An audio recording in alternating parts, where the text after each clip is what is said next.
5:34, October 26, 2021. This is the October work session meeting of the Monroe County Council for the month of October. So welcome everybody, and we'll call to order. Let's do a quick roll call of all of our council members present this evening.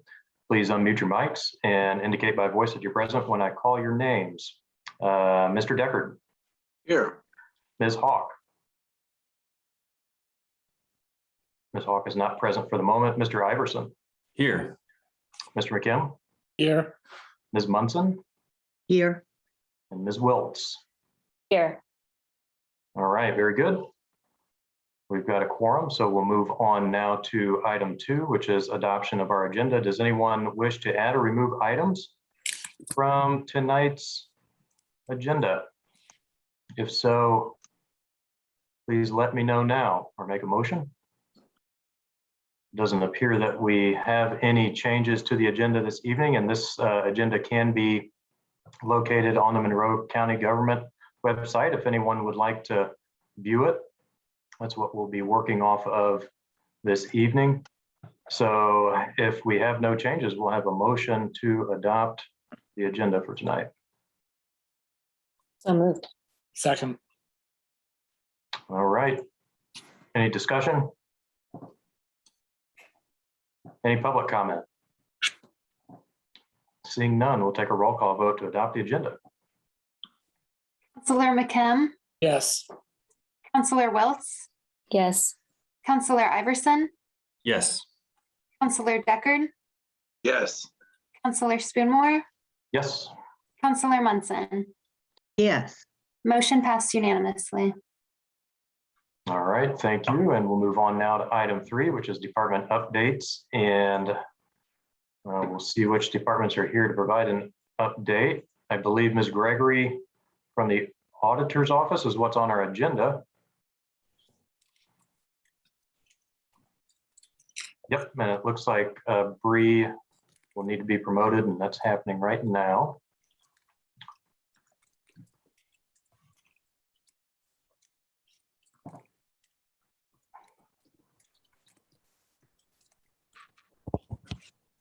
Sorry All about right. that, everyone. Welcome, Ms. Gregory. Thank you. Thanks for having me. So I have a few things to go over with you this evening. First, your revenue report should be in your email. I sent that out yesterday for your review. Also, good news, all the budget forms and the ordinance have been uploaded and submitted on Gateway. So that's a good thing. We're finally, at least that portion is complete. Miranda Busey, our DLGF representative, confirmed that we are in good shape. It appears that everything that needs to happen has happened. So that's good news. Thank you to Kim and Megan and Margie and the entire council for all your work in the late nights. So I'm thankful to have it done. I'm sure you are as well. Anyhow, moving on, FEMA. I am waiting on an updated contract for a social media campaign. And once that document is received, I will be submitting the county's large project closeout. So another piece of good news, we're close to the end of FEMA as well. So I'm hoping to submit that and fingers crossed to get that reimbursement by the end of the year. No promises. Then I also sent out an email today scheduling the annual end of year financial managers meeting. I want to point out that it is very important for all departments to have a representative at this meeting as we go over all of our end of year processes and procedures. There's a lot of reminders, just, going over all of our housekeeping stuff. So if departments, if it's at all possible, if they can have a representative, it's very helpful. Fall settlement is scheduled for November 30th. My office is currently working to prepare for that. You should have all seen that the local income tax ordinance for public safety was adopted by the city council. What this means is just that the city council makes up the majority of the local income tax council. So they are able to adopt an ordinance which changes that public safety allocation, just that portion. So it's kind of split between the general public safety and then the public safety answering point fund. So that distribution will change for 2022. And that ordinance, that resolution has also been submitted to the DLGF on Gateway. So we've covered that portion as well. The Arpa project and expenditure report deadline has been extended until January 31, 2022. So that has been extended from the original date of October 31. I think they found that a lot of counties are still in the planning phases and there's not much to report.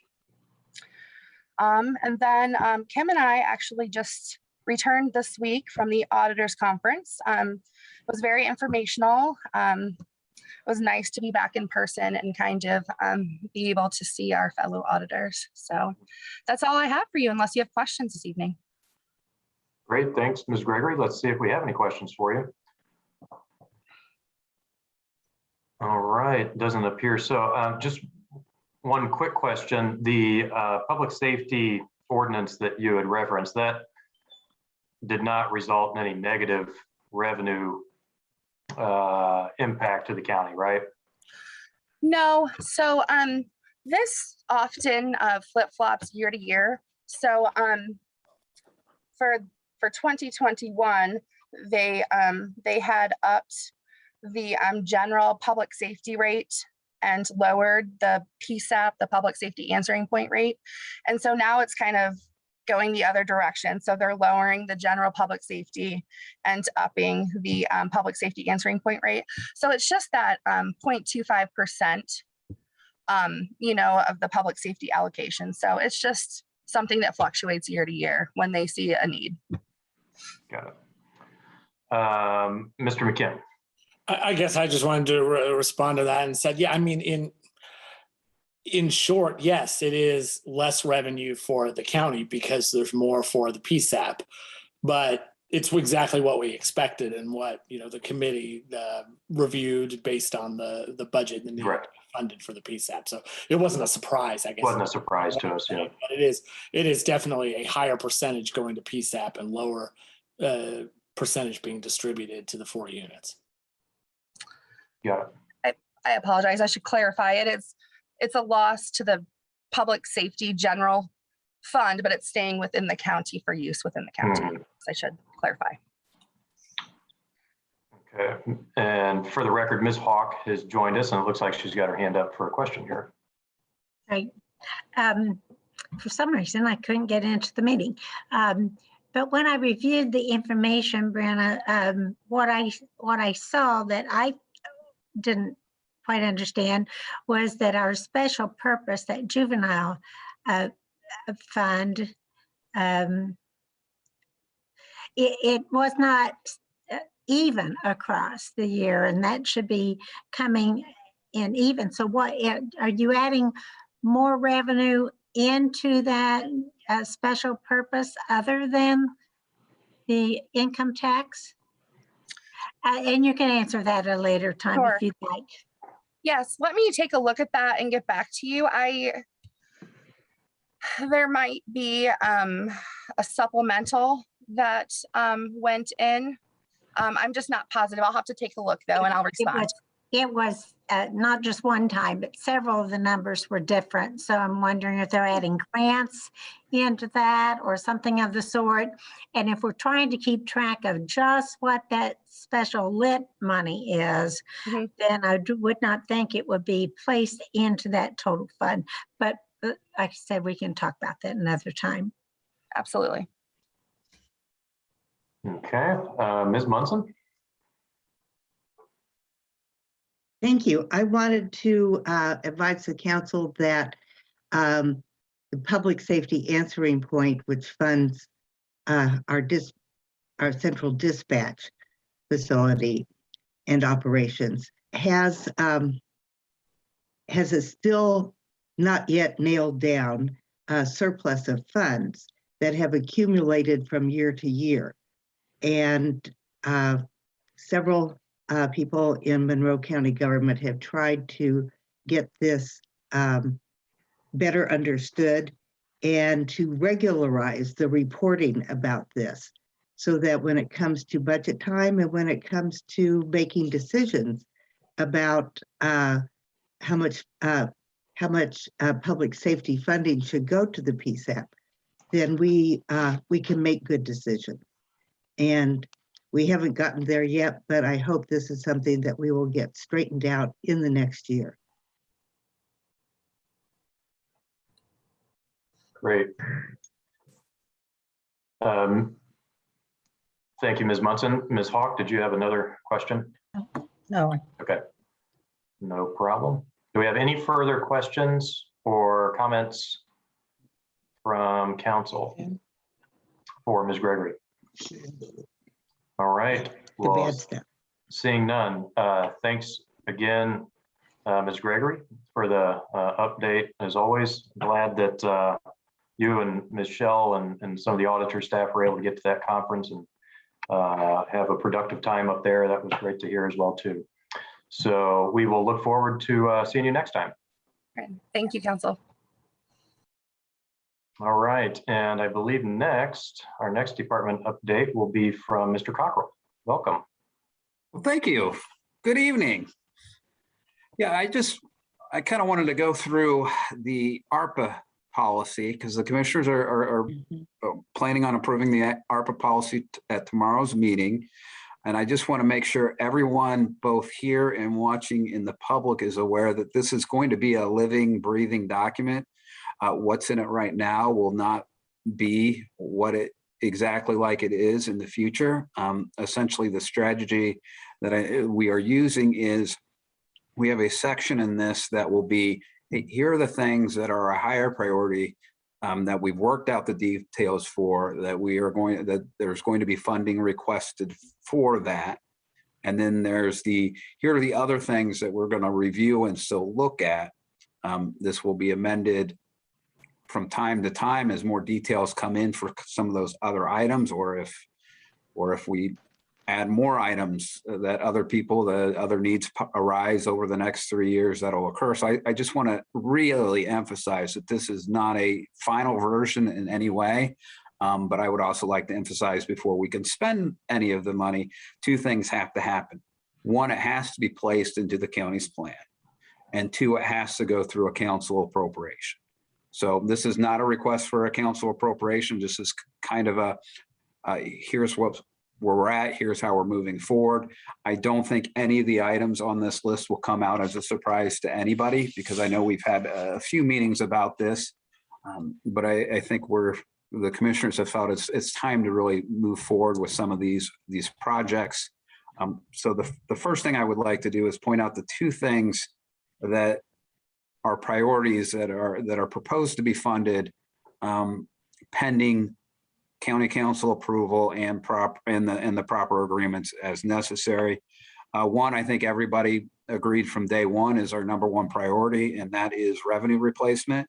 Our consultant indicated, and the auditor's office has reviewed it, and for 2020 we had $2,465,000, $587.85 in lost revenue for 2020.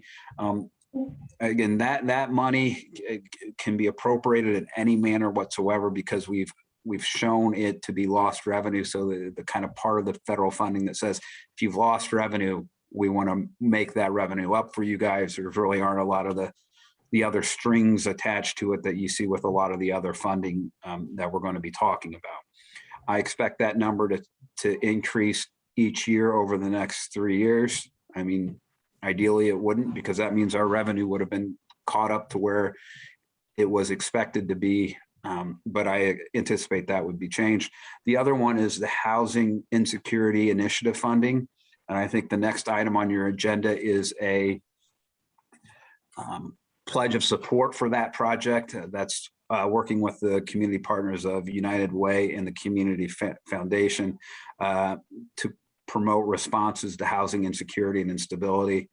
clearly numbers that are items that clearly relate to issues we've seen caused by the COVID-19 pandemic. And so those are kind of the two that, hey, we think they're far enough along to put them in that category. It still has to go through council appropriation process, and it would still have to be pending necessary agreements with vendors, particularly the United Way and Community Foundation. So I'm not going to get into that a whole lot because it's the next agenda item.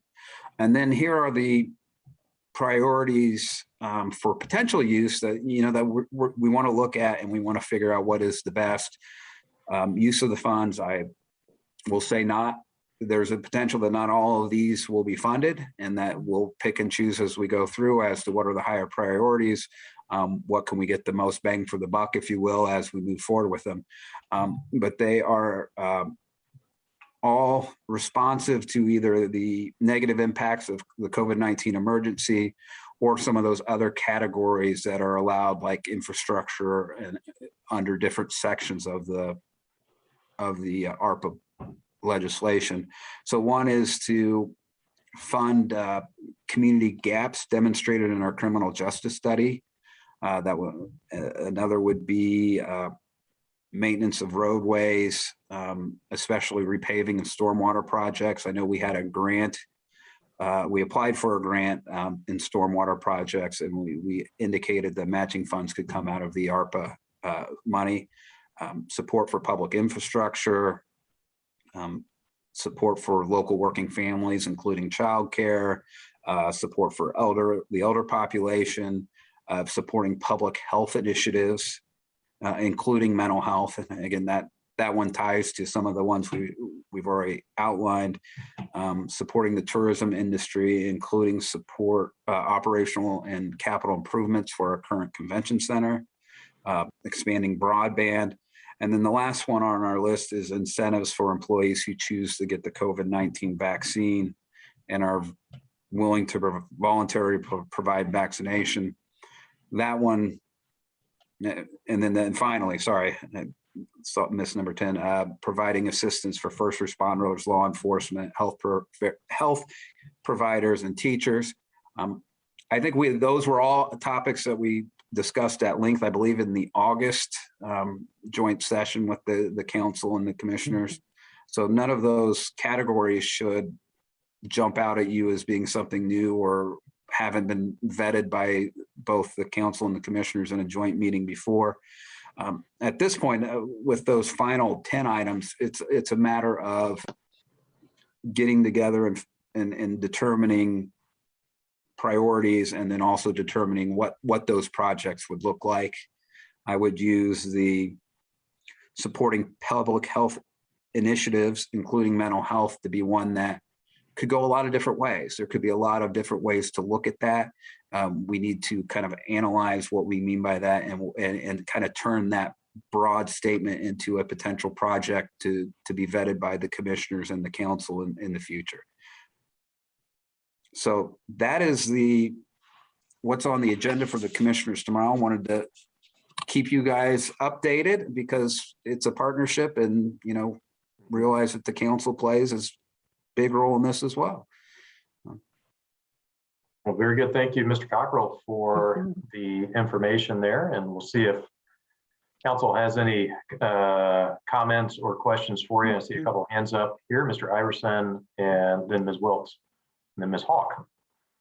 I wanted to make sure you saw Ms. Hawk's hand.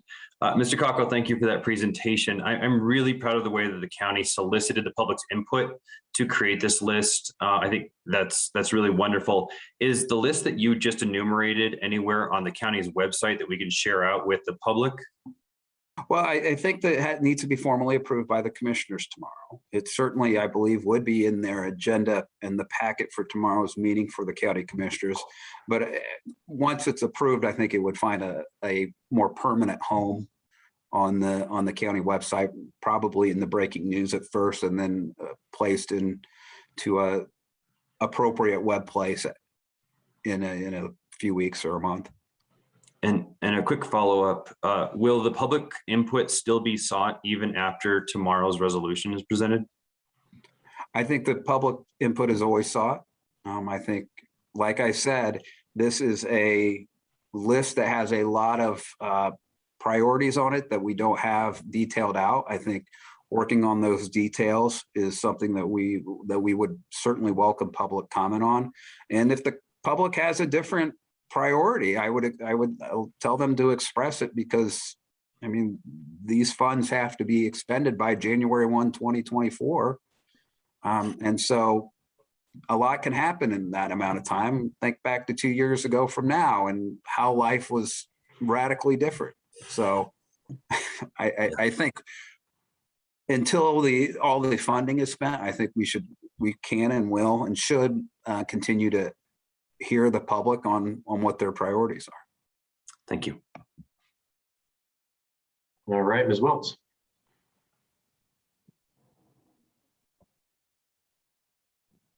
I'm not usually muted. Thanks, Mr. Cockrell, for working on this, and thanks to the commissioners for pulling it together. And I'm excited to see the plan finally kind of moving forward. And I had a question about just a clarification on the concept of it being a living document. We've talked about that, I think, before, and a lot of times your mind goes to, oh, well, things can be added as priorities should they come up. I'm also wondering, though, is it conceivable that something on this list might wither on the vine, so to speak, and not be end up being funded by the end of the time period? And the answer to that is, I think it's not only conceivable, but likely. I think we have a lot of items here that, you know, if we went full out on, we could spend every dollar of the ARPA money. I think that, you know, it's always a way versus the cost and the benefit of each item there. So I would be surprised if we figured out a way to fund all of those categories. But I think we'll explore them all in order to do that kind of cost benefit analysis. Thank you. Still a lot of prioritizing, sounds like. Thank you. All right, Ms. Hawk. Yes. One of the things I would like to see moved up the list as quickly as we can is supporting child care services. I mean, we've seen enough of that recently that's making it clear it's difficult for people to accept a job working now after they've been home, and now the child care cost is so high that for many people it's higher than what their housing costs would be. And I think that we really, with these dollars, we have the opportunity to make a real difference to a lot of young folks who have families who would like to make sure they get back in the workforce. And I think it would help our businesses as well, because they need workers. And if the workers can't show up because they have childcare, then I think it's a win-win. Even with restaurants, et cetera, downtown, having trouble finding workforce, might be able to use some connection with the tourism dollars to provide childcare in some fashion, so that the workers can go to work. I'm just hoping that we'll take a look at that. I don't have little ones. I don't even have grandchildren, but those of you who do, you know what it's like trying to, if you had to shuffle around at the last minute to find a safe, secure, reputable place to leave your children. It's just nearly impossible. The wait list is too long. And I would just note that those items on these priorities or area for review for potential use of ARPA funding are in no way in any order of priority or where we think will go. They're just listed. Okay. So that is not a prioritization. And the other question I had when you said the loss in revenue, is that across the board? It isn't all just county general money. What was part of that, like food and beverage money or income, Yeah. innkeepers money? So does that have to go back into the fund where we lost the revenue? No, it does not. You mean we- it got back into county general, even though it was lost in? I don't in think- papers? I don't think it ever comes back in the county general. I think and I don't have the guidelines in front of me, but my memory is that the guidelines indicated that the council would do appropriations out of this fund. And that when we report it, they would be reported as under the lost revenue umbrella of allowed expenditures. So the funds don't move. Certainly you could pay for convention center support out of what you would have thought the lost revenue was, if that was the desire, but it does not go back into any of the funds. It gets tracked differently. Okay, thank you. I just want to back up Jeff on that yes, it stays in that fund. It is spent from that fund and it cannot be transferred to any other fund. Okay. Ms. Rice also has indicated here in the chat that all funds have to stay in the ARPA fund. I remember that now. I'm sorry. It's been a while. It's always good to get a reminder of these things. We've got lots to keep track of. Mr. Deckard and then Mr. McKim. I was actually going to offer, if Councilor McKim had a follow-up to that previous thing. I'm heading into a different direction. I didn't know if that was the case. Yeah, I kind of wanted to follow up and just say that although that's absolutely true that the money stays in the ARPA fund, it has to be spent out. In a way, the lost revenue category is the most flexible. I mean, that's the lost revenue we can essentially appropriate for any lawful expenditure of county government out of that ARPA fund up to the amount of the lost revenue that we can document. And so in a way, that's quite flexible. It definitely does not have to go back to the exact category that it was lost on. Mr. Deckard? Thank you very much. I actually wanted to pick up on something that Councilor Hawk had said early in her comment about childcare. And, for many families in this community and really just about everywhere, the cost of childcare is equivalent to what that same family would pay for college tuition.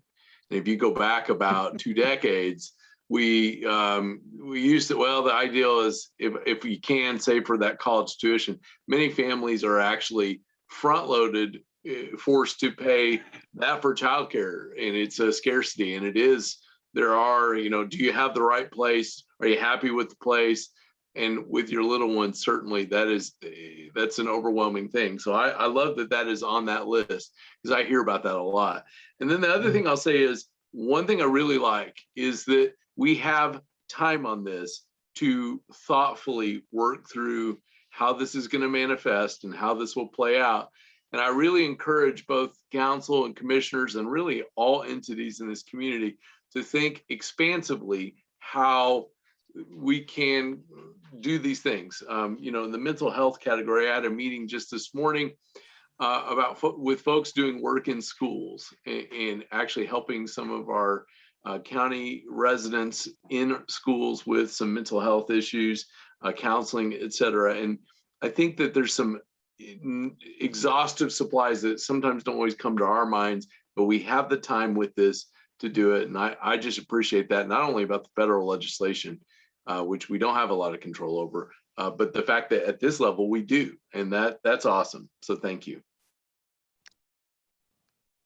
Thank you, Mr. Deckard. Any other questions or discussion?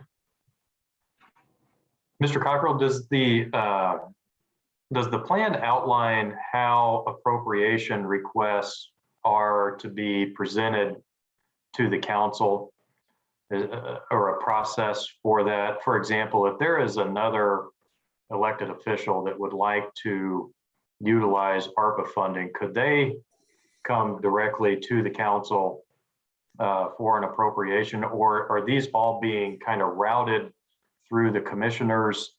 Do we know how that process looks? Well, the process should look that it should come through the commissioners, because like I said, I think the plan in here it says here are things that we are looking at funding versus here are things we are funding. You know, there's those two different categories. Right. Now the category of here's what we are funding have already gone through the commissioners, right? I do think there's a lot of flexibility with the lost revenue. You know, that I would presume there would be a conversation with the commissioners on strategizing about that. But the rest of it is all, here are things we are contemplating funding, and until it gets moved up into here are these things that we are funding, spending money on it wouldn't follow the plan. Does that make sense? It's kind of written in a way that says where once we get something to the point where we're comfortable with it, it's ready to go to the council for funding, it gets moved up into the plan, and then it would go to the council for funding. So kind of the commissioner trigger is getting that moved up into the plan. And if it's more appropriate for another department or somebody like that to come to the council with the additional appropriation request, well, then the council can look at the plan and say, yeah, we know the commissioners have looked at this and we know they're comfortable with it. So, you know, it's ready for our review. Okay. All right. Any other questions? Any comments? All right. Well, thank you very much for that very important update. And we'll look forward to keeping in touch on that. Anything else? Any other updates that you have for us this evening? That's all I have. Okay. For updates. Excellent. And you'll be up here next for our next item, which is number 4 on our agenda. Council, I move to open for discussion and a vote for the council to approve and sign a letter of support for the Heading Home 2021 plan. Approval of this letter evidences the council's intent to appropriate American Rescue Plan Act funds in the future to support this initiative. Second. All right, we have a motion and a second. Mr. Cockrell, do you have some additional information for us on this? Yeah, yes, I do. First, I'd like to say that Angie Purdy has been working really closely with the group that includes United Way and the Community Foundation.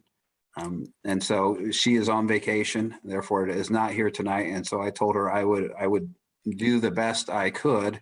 But they've been working together for over a year to kind of try to figure out solutions to the problems we have with housing insecurity and homelessness.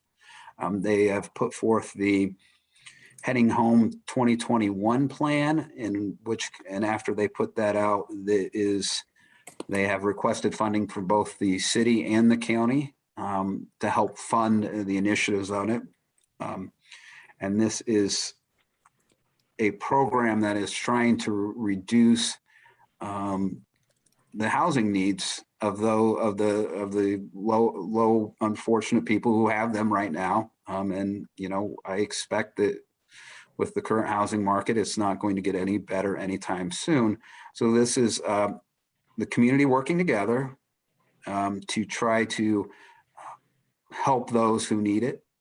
And this is the letter of support is particularly for $1.2 million from the American Rescue Plan Act.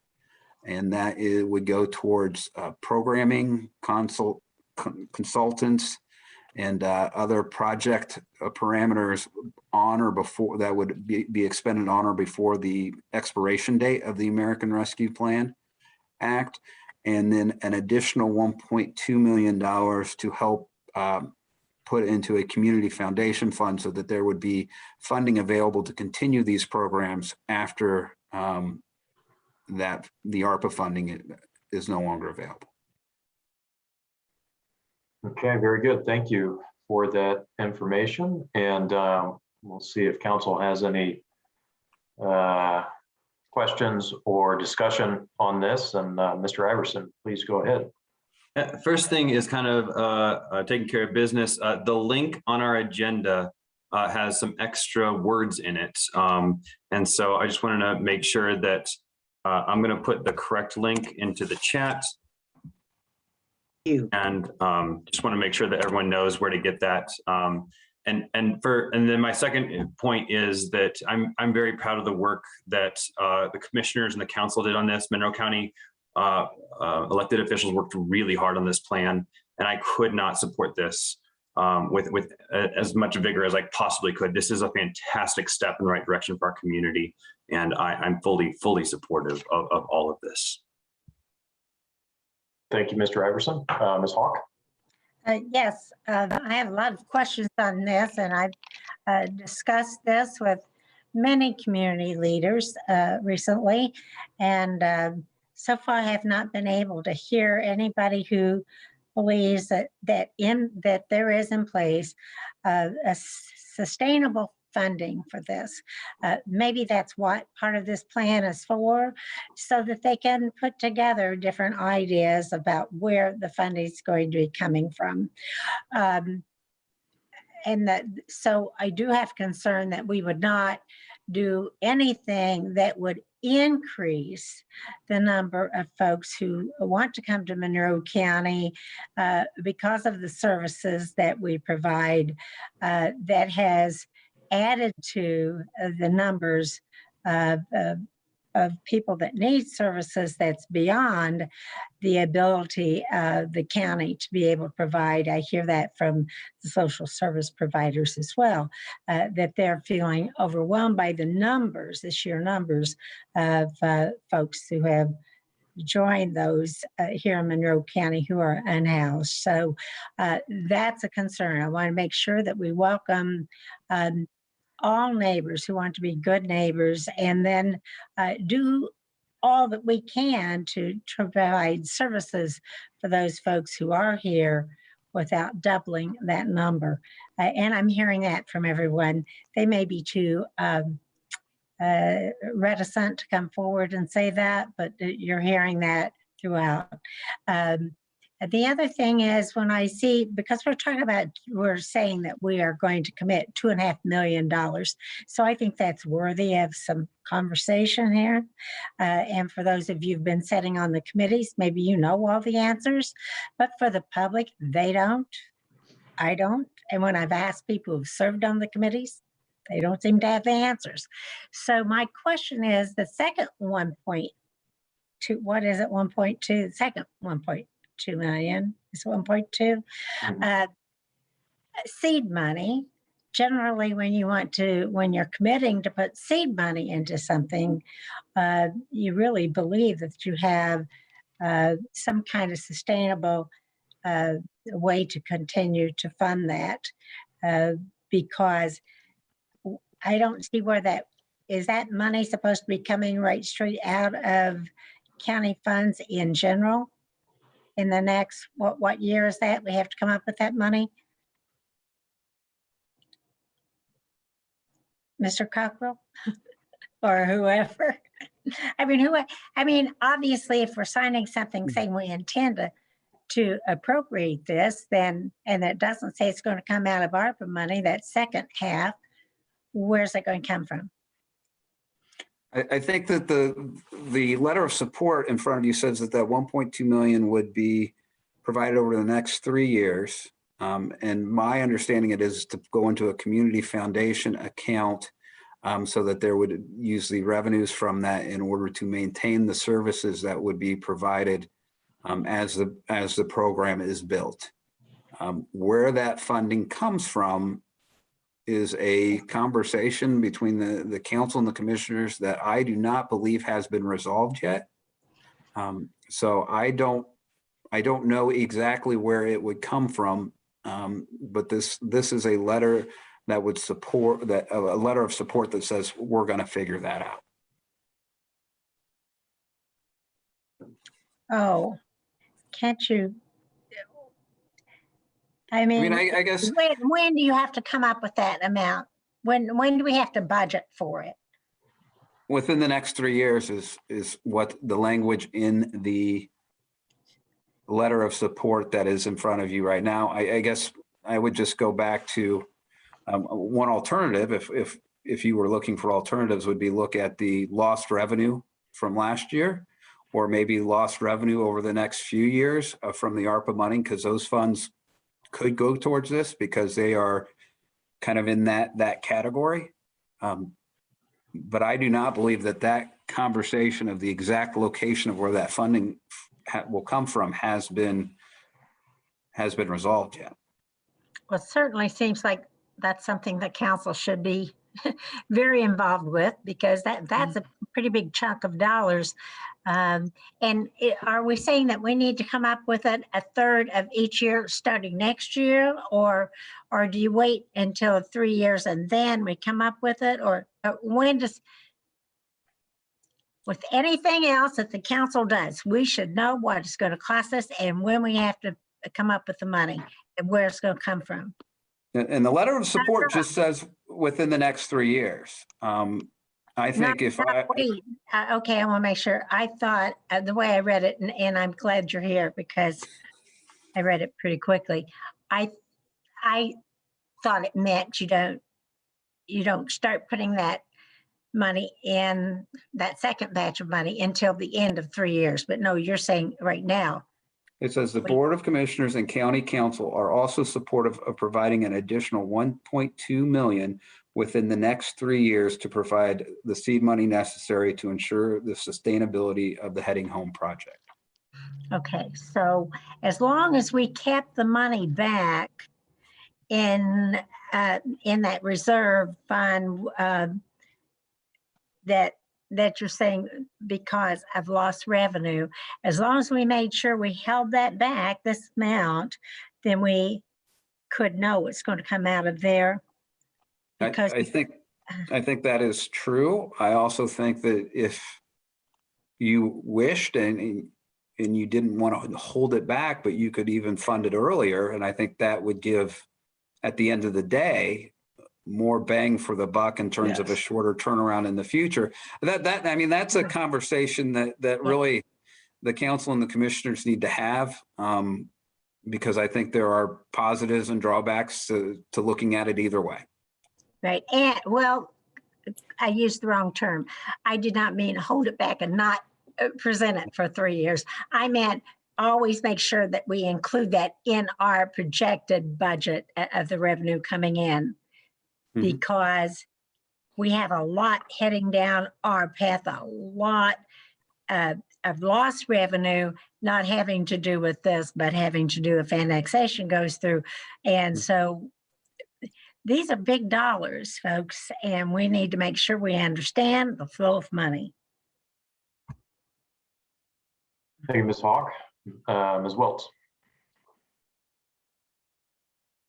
My understanding was that the intent of this letter was to pledge funds from the ARPA monies that we have for this purpose. And the ARPA money would not be able to be spent on anything having to do with losses relative to annexation anyway.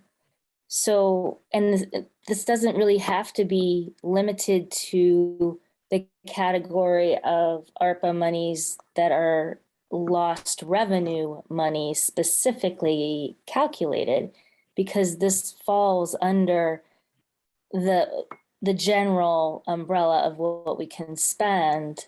So my thought, and this is, and we haven't had the conversation, so I realize this is just me, but my thought was, okay, we're looking at $2.5 million here that are coming out of the ARPA monies, and, you know, check that box, and that's great. And it's there, and we don't have to really, we have to track, but in terms of budgeting, it's a separate issue, I guess, in my, and maybe I'm oversimplifying, but. Do you want me to didn't really see that, so Yeah. I thank you for making that clear. Okay. Commissioner Kim. Yeah, so my understanding though is that the two $1.2 million allocations may have to come out of different ARPA categories. So it's not just all one big ARPA. That's why we talked about lost revenue, because the initial $1.2 million could clearly be related to the impact of the pandemic on the local economy. But providing seed money for essentially, we'd be endowing a fund that would then be used in the future. That's not an allowable use under that category for ARPA. That is an allowable use under the lost revenue category. So we do have to kind of keep track of them separately. We have two separate buckets, and the lost revenue in particular is, it's great because it is the most flexible, but it is also very specifically constrained to the amount that we can document that we lost. So, and my understanding also is that it's additive, right? So it's not like if next year is a banner year, that takes away from our lost revenue allocation. It's only additive. We know we have $2.5 million so far of lost revenue. We may accrue additional lost revenue in that bucket in the upcoming years for the for ARPA. But the point is that we do need to kind of keep track of that separately as our most flexible and in a way most valuable of all of the categories, because it is the most flexible. But that $1.2 million would come out of that. So essentially, we know we have $2.5 million in that bucket right now. But if we pledge this, then we know we only have 1.3 left for this year, which may get added to in future years. Ms. Hawk? Yes, I wanted to make it clear, obviously those of you who sat on the committees, you understood the flow of money. The letter did not indicate that both numbers could be scheduled to be taken out of ARPA funding. That's why I mentioned the annexation loss, because I thought if it's going to have to come out of our other normal revenues to support county government, that's something we'd have to take a hard look at. I thank you all for being patient with me. All right, any other questions or discussion? See if there's, yeah, Mr. McCallum. I guess the one other thing I would say is just that the earlier if the whole point of this, the seed money, is to kind of allow the continued staffing of this effort. That seed money is not to build a building, presumably it's to continue the staffing of the heading home implementation and provide those kinds of resources. The sooner we make that appropriation, and the fund at the community foundation gets started, presumably the more returns on that investment will accrue by the time they actually need it to start, to sustain the effort. So I think there is definitely some advantage to doing it relatively soon, so that they have the money to, they have the returns to start when they actually need it. Ms. Hawk and then Mr. Deckard.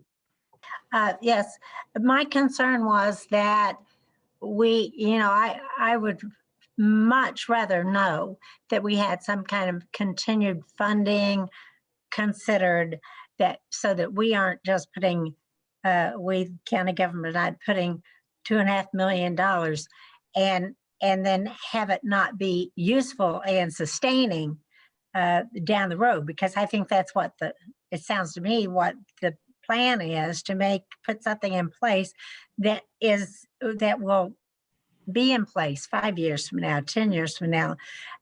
So I just have not seen that. And I look forward to somebody else who has figured out where the money's going to come from to share it with the rest of us.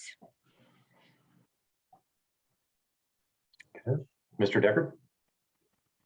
Thank you. One of the things that impresses me about the plan is that there's a wide variety of strategies that are laid out and addressed, and it is there's some comprehensive thought, not easy things by far. This many people wouldn't have come together to handle this if it were easy, but there's a comprehensive plan for a lot of different strategies. One of the things Councilor McKim just said is incredibly important. There were a lot of folks working on this. I was not one of those people, but a lot of folks working on this. And certainly we know that if many people are responsible, then also no one can be responsible. But if seed money provides for people to coordinate to help implement that, that is a win-win-win strategy. Because again, if you have a lot of stakeholders, but no one's really doing it, we know, particularly in county government, it is easy for things to get past you. And certainly, I think that we could probably wring hands and think, oh, this problem, you know, maybe it goes away, maybe pandemic. I don't think it will. I think that we have so many nonprofits, so many governmental entities that really that mentoring, fostering of that plan to address that, and this many stakeholders that worked on it, that is not easy to do in this community or really any other. So it gives me a lot of hope for that. It won't be easy necessarily, but the plan wouldn't be here if it were easy. So I want to make a couple of those comments. I think that you will see return on investments the more time that has to develop and to go into fruition. Great, thank you, Mr. McKim.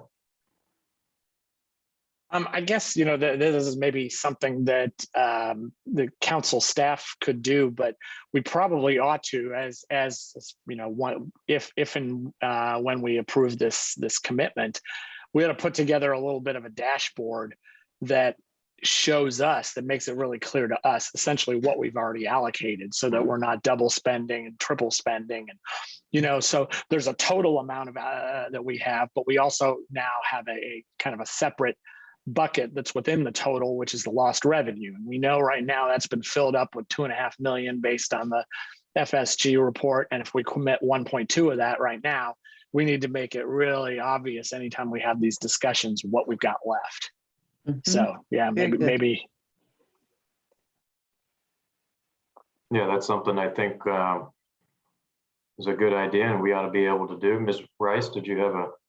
Yeah, I wanted to say I think that's a great idea because, you know, the accounting for this money is something the State Board of Accounts is really concerned about with this much money, and they have to come in and audit. They want to know that we're keeping good track of it. That's why it has to be in one fund. I also think it's just easy to overpromise. And so when the council makes its appropriations, you also have to make a finding. I think I've recommended and told you before, you're supposed to say this appropriation is consistent with the plan. And so it's not just a formality that you guys just appropriate because you have to appropriate.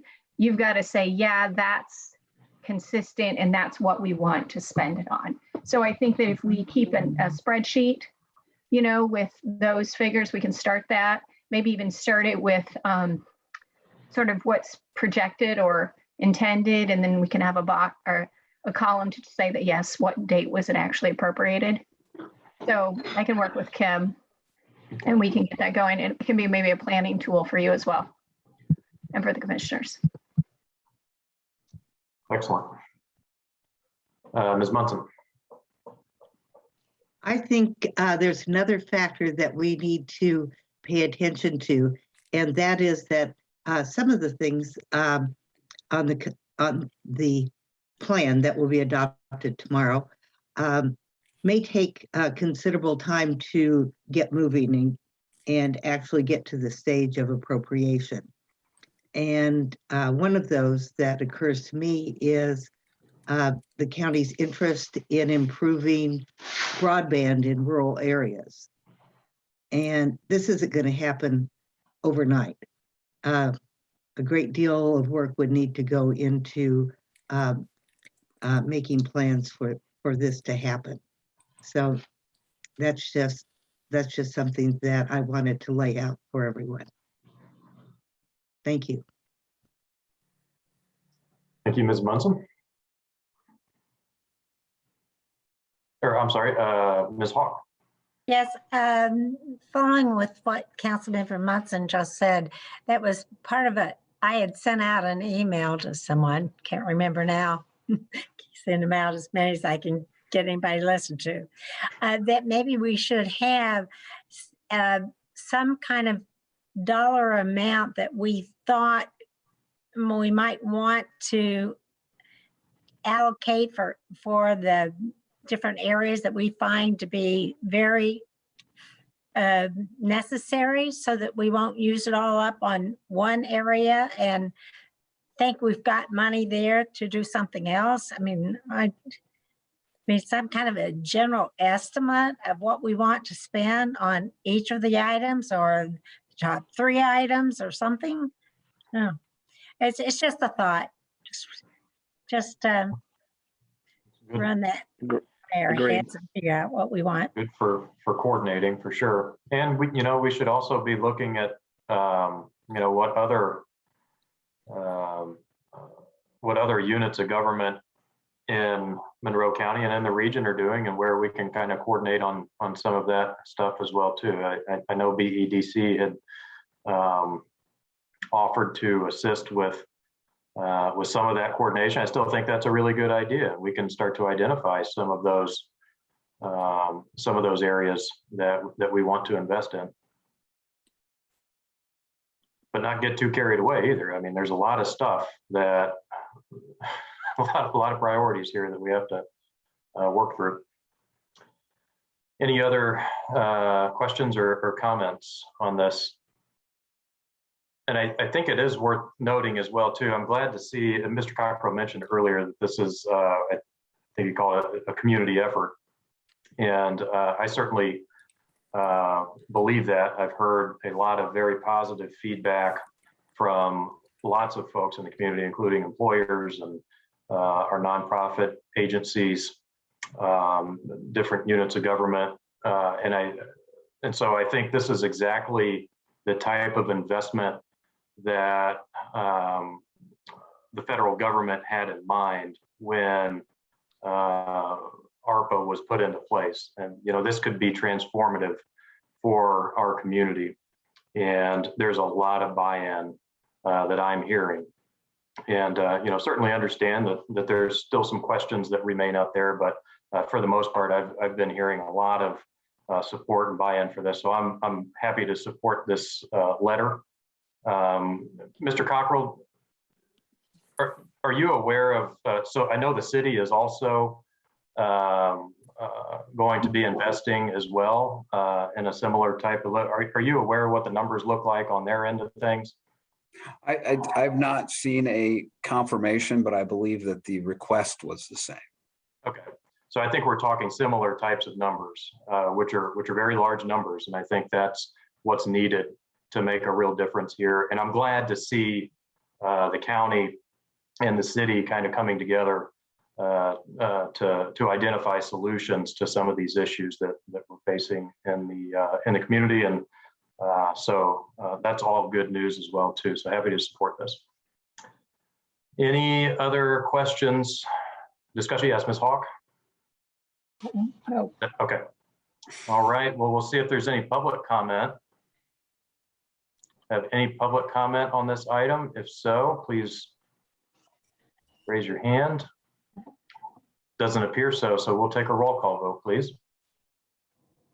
Counselor Deckard, Yes. Counselor Iverson, Yes. Counselor Wilkes, Yes. Counselor Hawk, Yes. Counselor Munson, Yes. Counselor McKim, Yes. Counselor Spoonmore. Yes. Motion passed unanimously. Okay, thank you. And now we'll move on to item 5. Council, I move to approve Resolution 2021-58, a resolution approving Ordinance 2021-44, approving the interlocal cooperation agreement between the City of Bloomington, Town of Ellettsville, and Monroe County, Indiana, in regards to the 2022 animal management. Second. All right, we have a motion and a second. Mr. Cockrell, do you have some additional information on this for us? Oh, I certainly do. And I'll start out by saying that, much like the last item, which included a project that both the city and the county were working together on, this is actually a program that we've had with the city in Ellettsville for well over a decade, since before I even began at the county. It involves the use of the animal shelter. And it also involves the county providing animal control services to the town of Ellettsville. This agreement is for the county to pay $340,000 $2,912, where the town of Ellettsville to pay $18,612.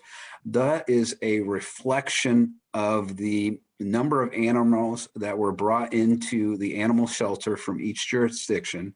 And then mathematically, we took the animal shelter portion of the budget so that we each pay almost like a per animal fee based upon where the animals came from within our jurisdiction and the Ellettsville's jurisdiction, as well as the city's jurisdiction. Now, the city does have to count everything that arrived from out of the county under their jurisdiction. So I think they have fees that they associate with those kind of drop-offs.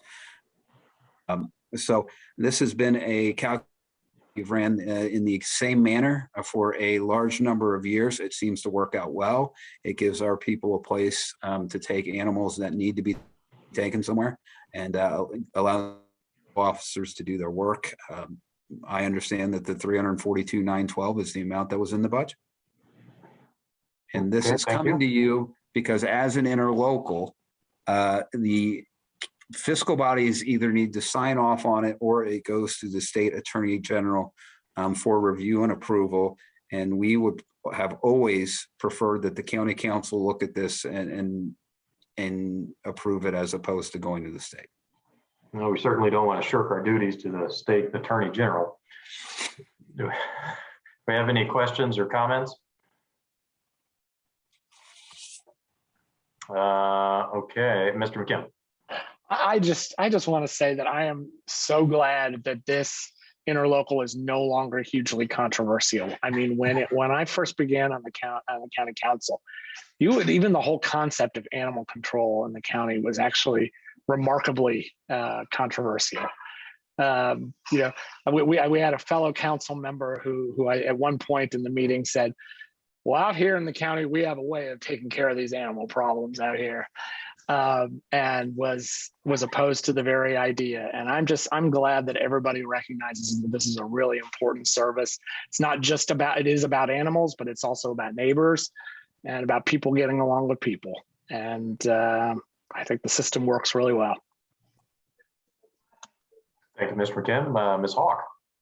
Yes, for those of you who remember Councilmember Warren Henniger, he was always very supportive of this because he knew the problems that they have out there in the county. If they have animals running loose, it's dangerous for the farmers and not such a good thing for those animals. I can remember one time sitting in a very long meeting at the county commissioner's office with a broken foot that I broke my foot on the way to the meeting, and they stuck me in a chair and wheeled me to the elevator and up to the commissioner's office. And I sat through that whole long meeting with all this disagreement about animal control with a broken foot before I went to get to the emergency room. Oh. So yes, it was very difficult back in the day, and I'm glad that we have determined. And a lot of that is because so many people do have animals that they love, that they just really want the best for. And we really care about our animals here in Monroe County. So I'm glad we don't have to fight about it anymore. All right.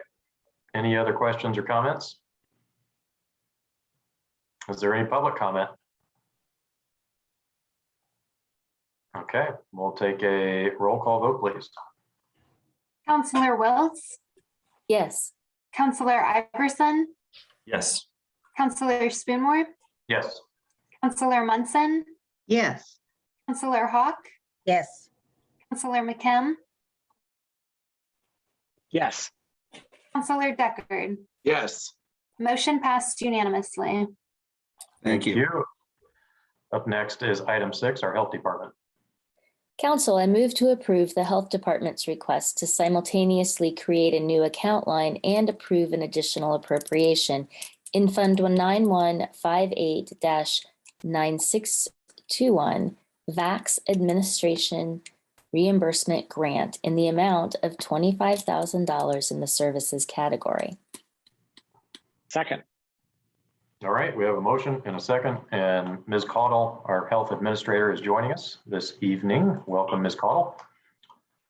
Good evening. Can you hear me okay? We sure can. Okay, I'm having technical difficulties, so I called in on my phone. So Okay. I just wanted to make sure. Thank you very much. So these funds are reimbursement for vaccines that we have given. So for COVID-19. So the vaccine is free. We've talked all year that insurance can be billed for the administration costs. And the State Department of Health has billed on our behalf, and these would be funds coming back to us for that reimbursement. Not every vaccine that's given is reimbursed. It's a small amount. So these have come to us kind of in the form of a grant, just because that's how the state is able to kind of get that money forward. And I think all of you, Dr. Box, the state health commissioner, sent a letter that should have been received by county council and other fiscal bodies that kind of explained this, what these funds are doing, and that they are distributing the payments to local health departments. The letter talks a lot about vaccine operations and using the money for those things, even though this does not have an ending time to it. We can use the monies how we need to use them in terms of providing services. But it also talks about local governments not supplanting or taking funds away from health departments.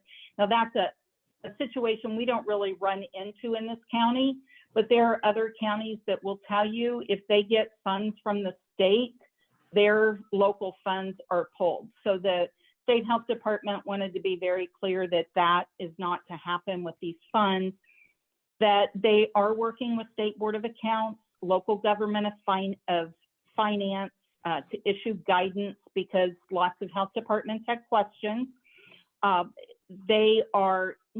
It again comes to us with language of a grant, but it is merely the vehicle for the state to get the funds to us.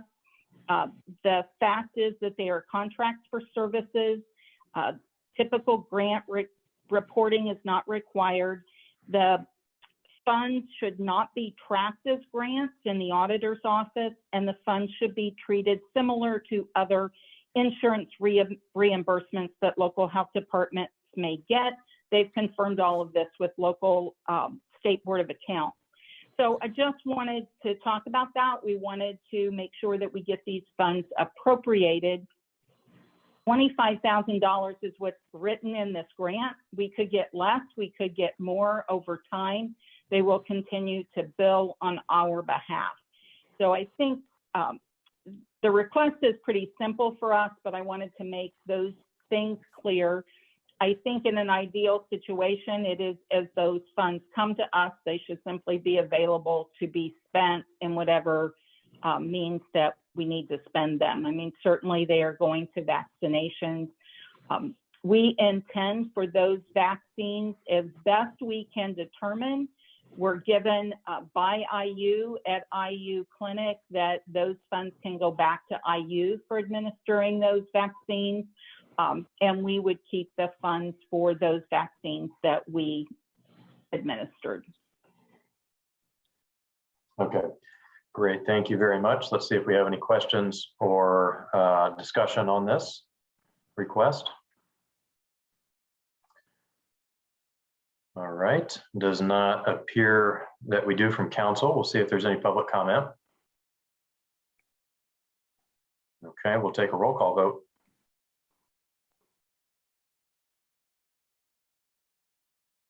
Megan had to step away for just a moment. Counselor Munson, Yes. Counselor Deckard, Yes. Counselor Hawk, Yes.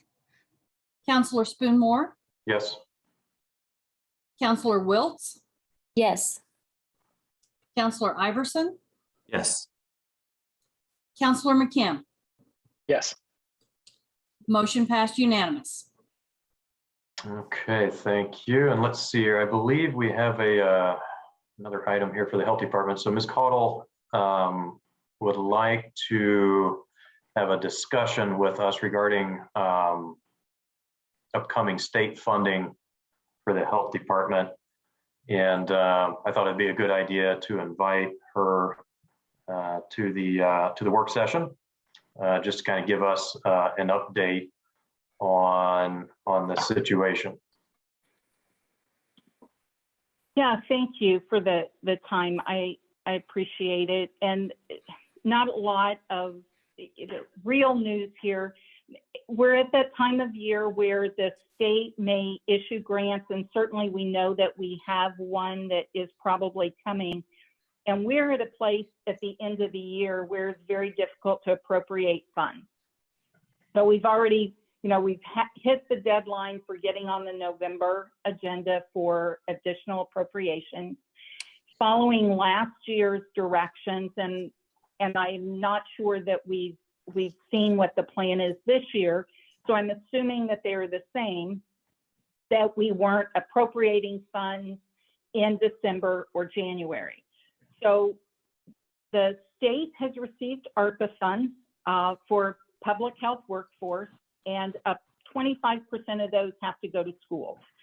So instead of funding schools directly, they are making an opportunity available to health departments to then handle and manage those funds in order to support the schools, or to subaward them then to local schools. So we're in the middle of trying to figure that out. All that we have done to this date is send in a letter of intent. We certainly want our schools to get these funds. We don't want to pass on them and then lose out on these funds, but it's certainly going to be a challenge to figure all of this out and do it quickly. It will require, even for us to subaward them, it's going to require a staff person on our end to coordinate this and work with the schools to make sure they're getting the reporting done and the things done that we need them to get done. So I'm just trying to think in terms of how that happens. We probably won't get a grant award until sometime in November.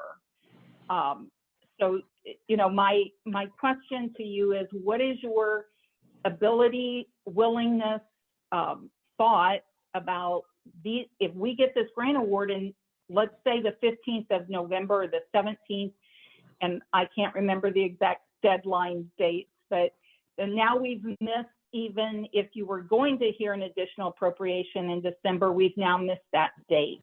And I know that there are advertising, things that requirements that we need to meet, but how do we make those kinds of things happen at this time of year, especially when we're kind of in that end of the year kind of framework? What are your thoughts on how you want to do that? Yeah, and thanks for the information on this and your previous email and conversations that we've been having. And so I think the key here for us is that we have to be nimble with our processes, and we don't want to allow ourselves through our own internal processes to be so restrictive that we're missing out on important resources. So I think that's something that we can all agree on. This is a very unique type of situation. We don't experience this real frequently, but when this type of thing comes up is when the council needs to be accommodating and be nimble with our processes so that we can take full advantage of it. I see Michelle had raised her hand as well. I'd like to get her input. Okay, so first of all, I want to clarify that as of 2020, we can do additional appropriations up to and in December because of the new reporting structure that we have. But we didn't find that out till late last year that we could do that. So when we planned the calendar for the council meetings, there is a date in there to submit for December appropriations. And so if you if you have an appropriation that needs to be heard for in December, it needs to be submitted by November the 18th. And that would be for the December 14th regular session. I don't have the date in front of me for the work session, but it would be a week later because we have our work session for December is 1 week later, Yeah. I believe. So we can, moving forward, do December appropriations. So that is no longer a restriction due to the updated way that we have to report our additional appropriations in Gateway. Well, that's good news. Great. Mr. Iverson. Yeah, first of all, I'd like to commend Ms. Cottle for jumping on this opportunity. I think that that's really great to be able to grab this one by the horns and not let it just slip aside. And my question for Ms. Cottle is, do we have an estimated amount that has been shared with you or that you have any indication of?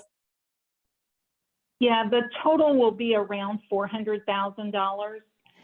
We anticipate at least 3 of that being able to go directly to the schools in some fashion. And are there strings attached to those funds such that can or cannot be used for any types of purposes? There are strings attached to some extent. It is all about the schools reporting, following the precautions, the state code, those kinds of things. So it isn't asking schools to do a lot more than what they're already doing. There is an assessment, which we have not seen. So we do not know the extent of the assessment, but it will ensure that they are doing the reporting that they're supposed to be doing, that they're isolating and quarantining students appropriately. We can use the money to help with contact tracers at the schools. We can use the money to help increase testing capacity if we need to do that. So we have met with the schools and had some brief conversation about what might they need, right? Because some schools may need different things than others, and we want to try to address those kinds of things. But there's a variety of ways in which that money can be spent by the schools, but it is tied to them doing the reporting and following the Indiana code regarding isolation and quarantine and contact tracing and those kinds of things. Thank you. Good. Ms. Hawk. Yes, Ms. Cottle, even though we're not certain about what the time frame or anything, we could really move forward with advertising for additional appropriations. Just because it's advertised does not mean that we have to go ahead and act on it the day that we say we're going to. We could always postpone that until later time if you're not quite ready. But I would suggest that we would move forward with the advertising. And then each time we come to a meeting, if you're not ready, then we can always postpone that, it seems to me, for a later date. And then we would at least have our part done and be ready to serve you. Sounds good to me. Okay. Michelle, did you want to weigh in on that? Yeah, we would just have to ensure that we get information with regards to categories, because we have to advertise per category.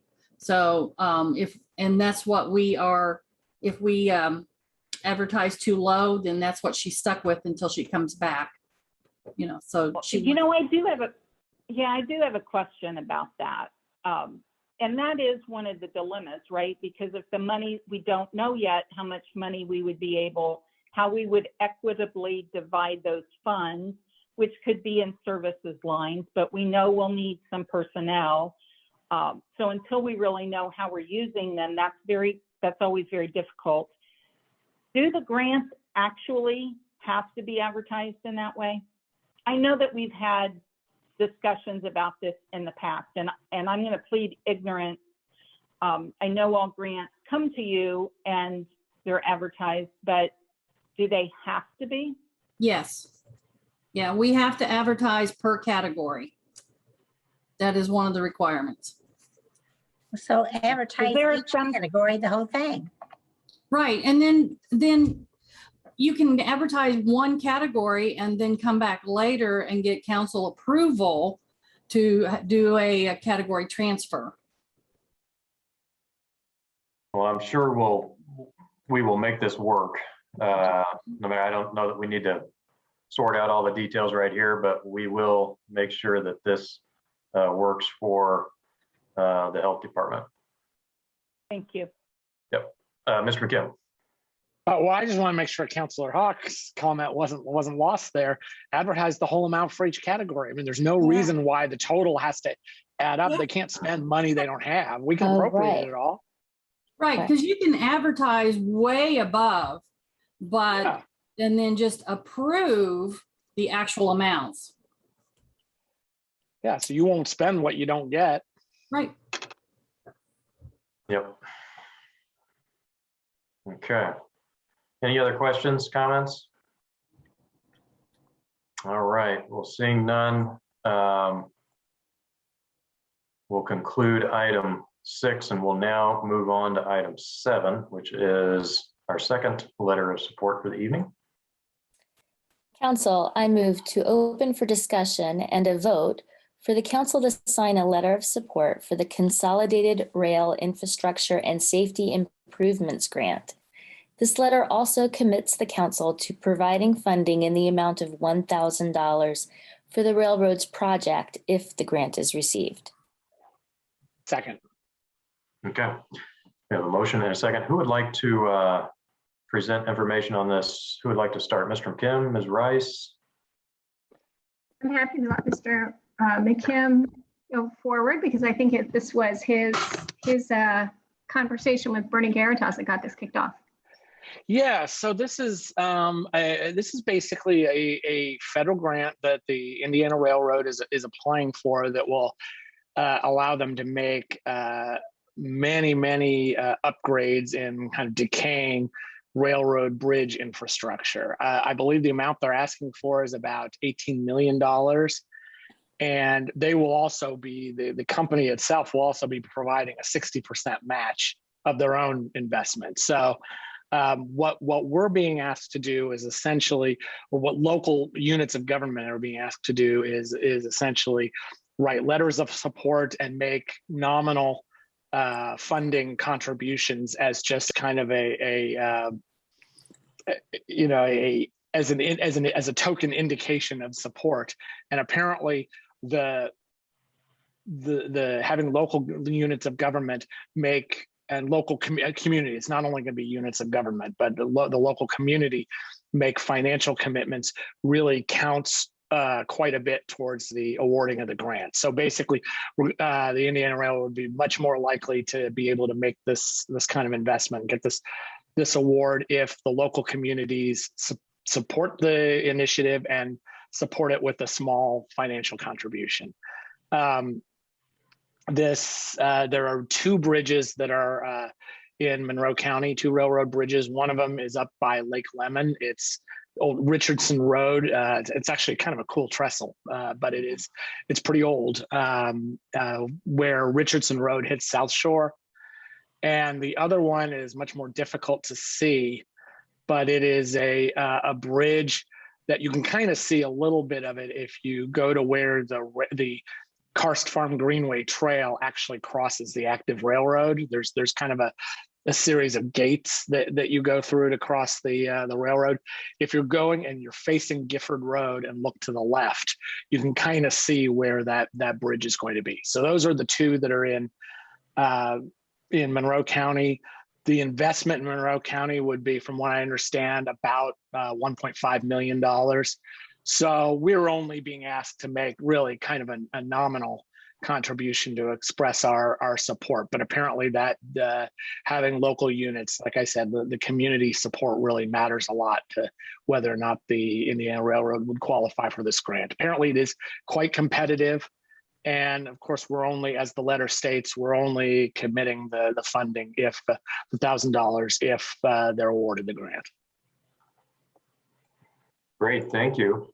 Let's see if we have any, and Ms. Rice, anything else to share? The only thing, and again, just to emphasize that our support or the council support would be separate from the commissioner support. They're also doing a letter and I think committed to up to $1,500 of their support. So having both the council and the commissioners support would be really helpful. And we work with the railroad. We're working with the railroad right now on a couple of projects related to trails. So I think continuing to support them and have their support is a great thing here in Monroe County. Great, thank you. Mr. Iverson? I'm fully in support of this. I think this is a great move. It will surprise no one that I especially love the environmental language in this letter. I think it's really important to talk about how important it is to get those trucks off the road and using rail. But I also really appreciate the authors of this letter including equity language as it relates to this. And I think that's very important for us to include. So I'm fully in support and I appreciate all the effort that's gone into it. Thank you, Mr. Iverson. Any other council comments or questions? All right, we'll see if there's any public comment. Have any public comment on this letter of support? All right, seeing none, let's take a roll call vote. Counselor Iverson, Yes. Counselor Spoonmore, Yes. Counselor Munson, Yes. Counselor Deckard, Yes. Counselor Wiltz, Yes. Counselor Hawk, Yes. Counselor McKim. Yes. Motion passed unanimously. All right, very good. And next up will be item 8, our council administrators update. Welcome, Ms. Shell. I think she'll probably be doing a screen share at some point. Yes, I will. I was asked by the council president to put together a quick little PowerPoint of next steps to implement the WIS recommendation. So I would like to share that with you.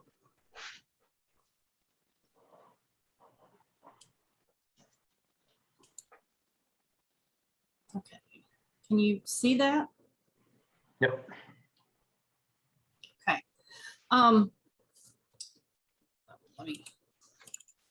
So basically it's the next steps. And so the first, I should have left it. I didn't see that. So the first thing is coming up will be the Tuesday, November 2nd PAC meeting.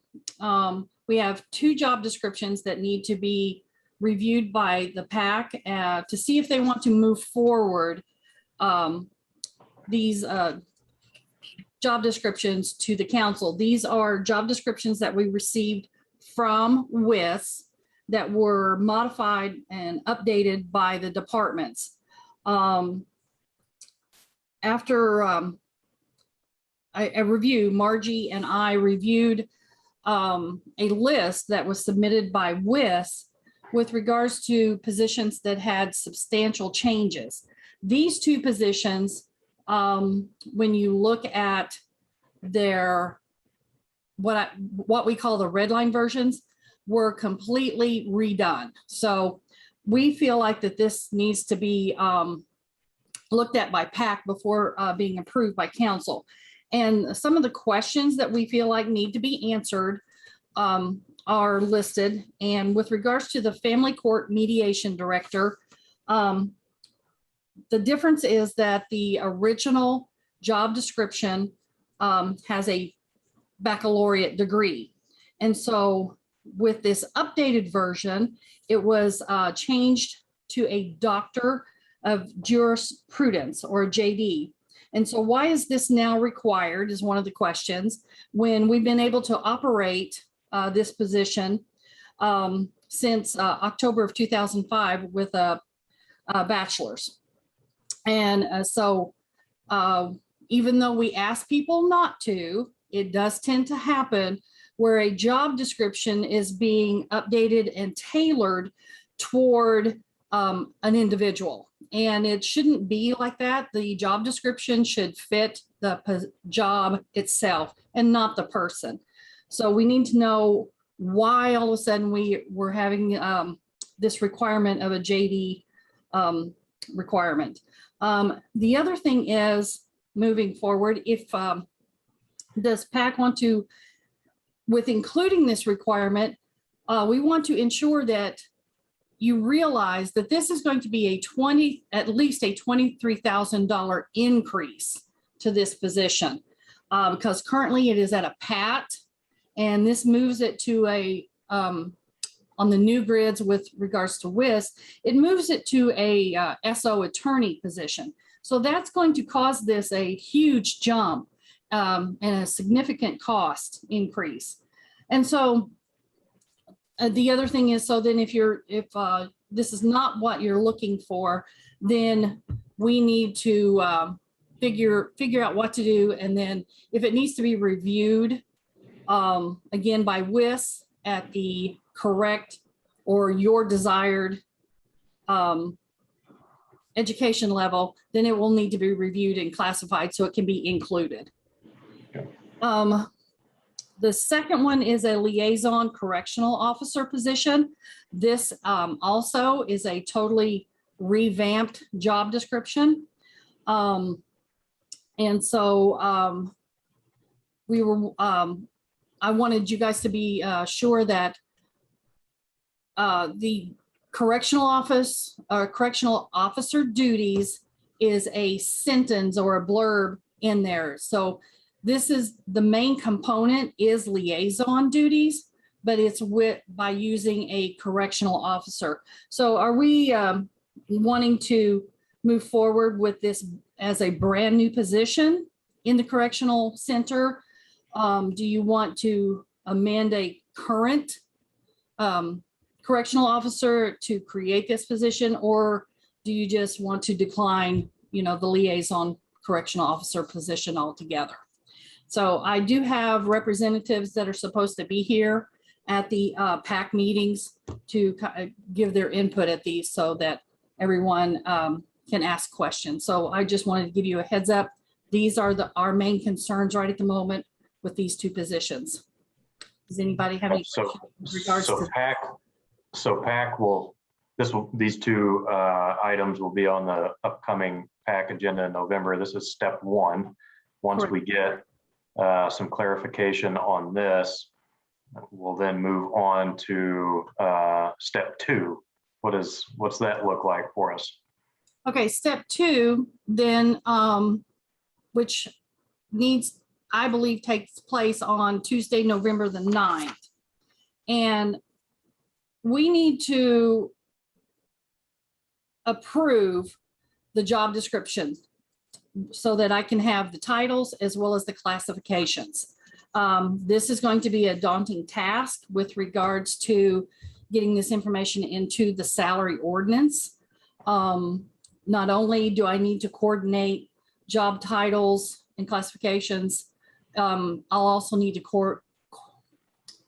work with the LAW, and some titles and things will need to be adjusted with regards to account numbers. So this is not going to be like an overnight kind of thing. So this will take a little bit of time and,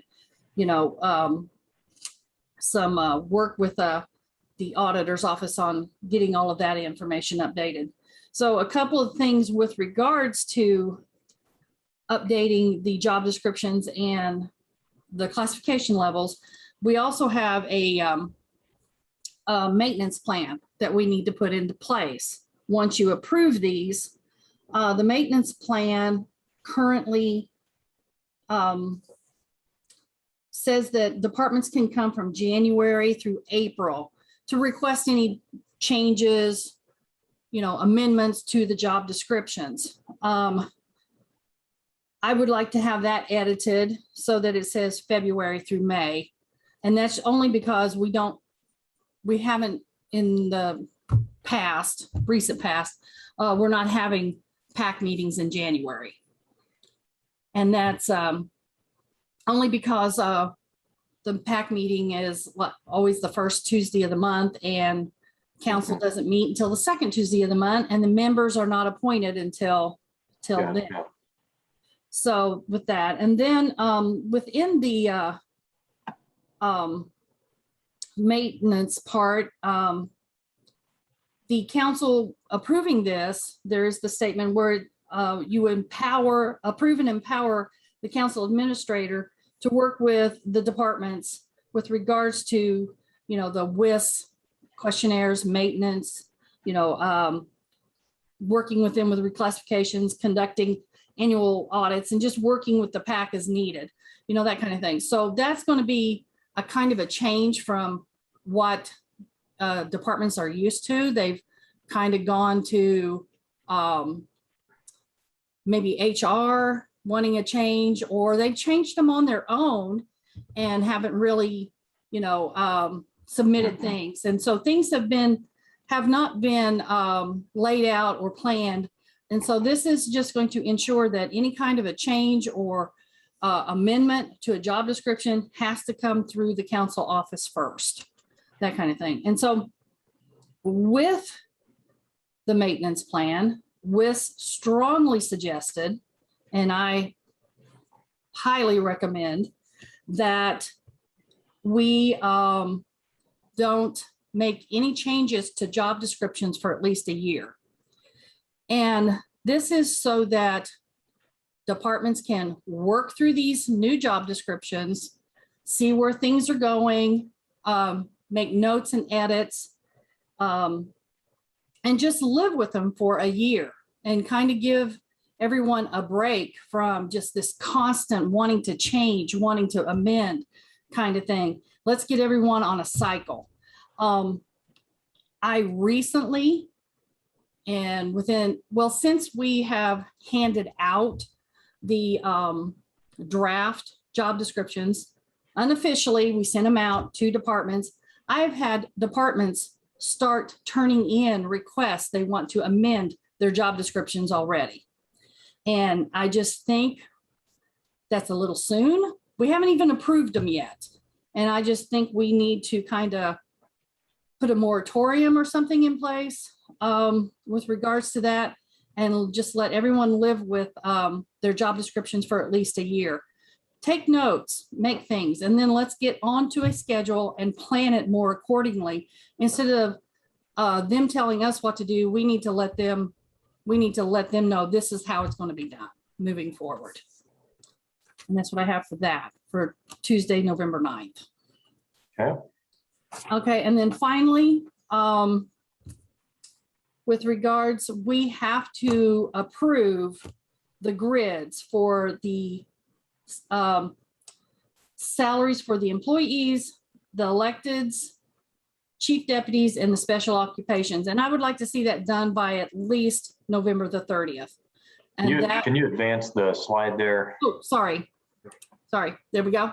Just okay, so we see what we're looking at there. Yeah. So for Tuesday, November the 30th, and the reason for that is that will give us a little bit more time to get the changes and the edits into payroll. So Jordan is only one person, and so this is going to be a lot of editing and changing for him, and we can't really officially do anything until you guys make that decision and we have a salary ordinance in place. So I would like to be able to kind of maybe know, yeah, this is the way we're going to go. We're going to approve these on that date, and I can have a salary ordinance ready to go for you to approve on November the 30th. And that's kind of my schedule. So anyone have any questions? So we got a lot of work ahead of us here. Yeah. Three important dates, and we want to get everything completed by November 30th is the goal. Do we have any buffer beyond November 30th? I mean, if this goes into, have we accounted for that? If maybe the regular session in December, would that still give us enough time? Yes. December the 14th would be The absolute latest? Yeah. Okay. That way we can get things done and ready to go for the first of the year. Okay. But like I said, I mean, it's just all amendments and that kind of thing. You guys don't officially have to make a decision with regards to salary ordinance for the elected officials until December 31st. And Okay. that's if you want to call a meeting, during Christmas, kind of. Man, I think we'd like to get all this wrapped up as soon as we possibly can. In terms of workload for the council office staff, do you anticipate that being most concentrated with or associated with the getting the new job descriptions squared away? Yeah, that's going to be one of the bigger tasks, because not only do we have to change the job descriptions, like I said, not all departments, but we do have several departments that have changed titles. And so we have currently, and I'm just using this for an example, is in the clerk's office, they have in Lao, it's called deputy. We have in the sheriff's office, deputy. We have in the recorder's office, deputy. But if you change deputy to, let's say, deputy recorder, then it becomes deputy recorder for everyone. So we have to very methodically think, okay, so if we change this one, how's that going to affect the other departments? So it's not going to be an easy task. There will have to be some updating of account numbers for some departments, because we will not be able to use the same numbers if they are being used across the board. So this is going to be some tedious kind of line by line stuff. Yes, it is. Data entry. Okay. Yes, it is. All right, Ms. Hawk. Yes. Do we know when, I mean, many of us, or at least I had thought we would, that FSG was working on that projection of our revenue, et cetera, sustainable. And then we find out, well, no, they aren't. And they only got the information, some of it yesterday. So when are we going to, what's the quickest time we think we're going to get that information, so that we're really making this decision with some good, solid information from the people we're paying to advise us? Well, like you stated, I mean, I didn't submit just a couple things just yesterday. I don't have a deadline. I have reached out, but I haven't heard anything back. So unless Margie might know something, and I don't see Jeff Cockrell. So, I cannot answer that, but I can certainly try and find out. I don't know of a deadline either. I know Jeff's been the primary contact, and he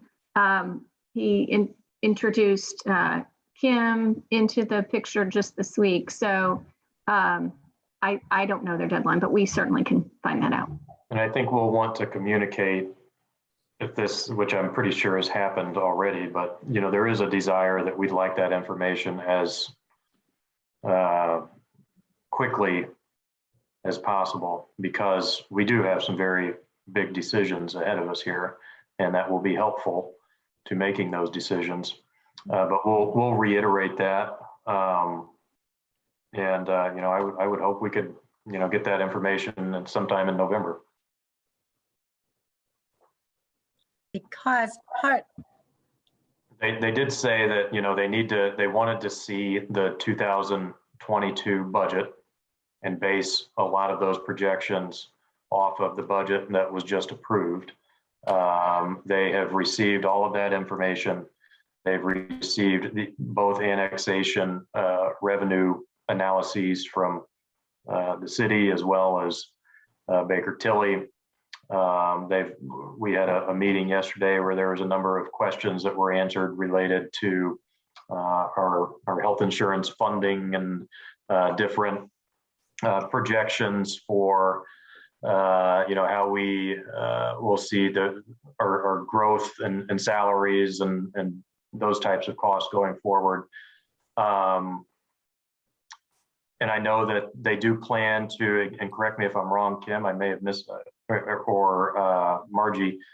But as I recall, they are planning to come to an upcoming council meeting or to share some information with council to get, a better picture of what we want to see included in that model that they're going to be in those projections. Right. Yeah. And I do want to say, yes, they did ask for the 2022 budget information. And what we sent them was the ordinance, which just shows the total amount, and they're wanting the detail. And I can only give them at this point the detail for the funds that council approved. It does not include the other funds, which we don't have those ready. We don't do 2022 until the end of December. So, I'm not sure how we can get that to them. And so I've reached out to them going, okay, this is what I can do. What else, I can give you, what we have currently, or, a year end of 2021 when that, or, current 2021. So I think we're going to be limited on the projection for 2022 because we're not going to have the whole picture that they're looking for.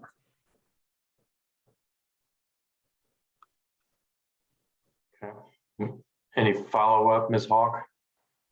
Well, I know that when Wes gave us the suggestions, it was either, go full board, trying to do the whole thing at once, or and maybe just do it half one year and half the next year, or limit each salary growth changes by, I think the number was $5,000. I'm not looking at that information. I just read through it a week or so ago when Kate sent it to me. So I think it's important for us to know what the projected revenue changes could be if we have this annexation situation. And I know we cannot wait until then to adjust salaries. On the other hand, I think we have to be very cautious if we know if it appears that we could be losing a great deal of dollars, that we're not setting ourselves up to fail. So there's stuff. This is not an easy year. Next year's going to be worse. So. I hope not. Oh, well, it will be. I promise you. It's election year. Everybody's going to want to give away the farm. I've seen it happen. Okay. Who did somebody else have their hand? Mr. Iverson, did I see your hand up earlier? Maybe not. I was going to ask questions that were almost identical to the ones you asked, Mr. Spoonmore, so okay. You beat me to it. Okay, got it. Anything further from council? Does everyone feel like we've got a good kind of overview of what the next steps look like here to get this done? And we'll continue to provide updates along the way. Okay, well, thank you, Ms. Shell. Yeah, Ms. Hart. I would certainly hope that we are going to do them all at the same time and not try to do one group, one meeting, and another group, another meeting. Are you talking about salary ordinances? Yes. Yeah, I agree. I think it's good to get all that done in one fell swoop. It would make my life easier. Yep. Okay. All right. So I believe if there's nothing further, that will conclude that discussion item. And is there anything further, Ms. Shell, that you have to report for us? Not at this point, no.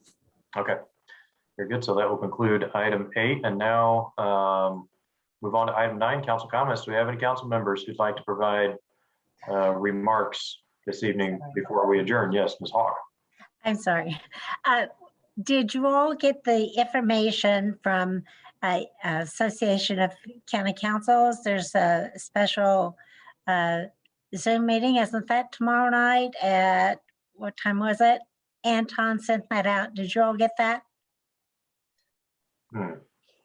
Yes. Everybody say they're going to participate. It's Wednesday night at what time did it say? I've got it. I'm going to be in Ellettsville tomorrow night in your neck of the woods at the Chamber of Commerce event Oh, that's not tomorrow night, is it? tomorrow night. Yes, Wednesday. Wait, I thought it was Thursday night. The invite I received from Mr. White from Indiana University was for tomorrow night. It's on my calendar for tomorrow night. Oh, well, I have to lose 10 pounds before tomorrow night. How am I going to do that? Well, thank you. I certainly I wanted cannot- to have some council representation at that meeting, and we were invited by the Vice President of Government Affairs for Indiana University. So I thought that would be good to be there. So I won't be able to attend the County Council Association meeting, but And here's what hopefully they'll be others can. doing. Here's what they'll be doing at that meeting. Do you see this? This is when they're going to be honoring, and one of the honors is the Morris Enright Award, which I was so fortunate to receive for 2017. And of course, I'll be at that meeting. I almost missed it. Thursday. I look forward to seeing you. Mr. Iverson? Yes, I just want to remind the public that we are on the cusp of getting the COVID vaccine approved by the CDC for children in our community. And all evidence points to the fact that these vaccines, just like the adult vaccines, are safe, effective, and free. So I would encourage everyone watching this meeting to start making a plan. If you have children under the age of 12, to make a plan to get that vaccine. There's a fantastic editorial in today's New York Times by the president of the American Academy of Pediatrics, making the case that this is indeed safe and effective. And I would encourage everyone to take advantage of this wonderful opportunity to protect not only our children, but our community. Great, thank you, sir. Ms. Wilkes. I just wanted to let everybody know, if they hadn't already seen, that our Soil and Water Conservation District did receive the grant that we supported. Yeah, so they will be looking to hire a new conservation resource technician for a period of 3 years, which will be amazing for the capacity there at the SWCD. They're very excited, and so am I. So I wanted to make sure that everyone had seen that. Well, and thanks for your leadership on that too, Ms. Wilkes. I mean, things in government don't usually happen that rapidly. You don't really see results that quickly. But this is that was really remarkable. So very, very well done. Thank you. Yes, Ms. Hawk. Right. I was sort of waiting to see if Councilmember Munson is going to report on what I saw today was that the, did you notice that the group that cleaned up all of the roadsides along, was that Reeves Road? Did you see that? So that's a part of our solid waste district initiatives. And it was, I believe, the scouting troop that worked on that. I just wasn't prepared to discuss it, but I thought Cheryl might want to brag on it a bit. Well, I'll thank Councilor Hawk for bringing that up and put a big pitch in for neighborhoods, families, organizations, churches to adopt a road to keep it clean. And a little bit of work every now and then makes the job much easier than waiting to just be totally disgusted by how it looks and then having to work really hard to get it taken care of. So the Adopt a Road program is organized at the Solid Waste District, and they welcome newcomers. Thanks. Excellent. Thank you. All right, any further council comments tonight? Okay, well, seeing none, we are adjourned. Have a good evening.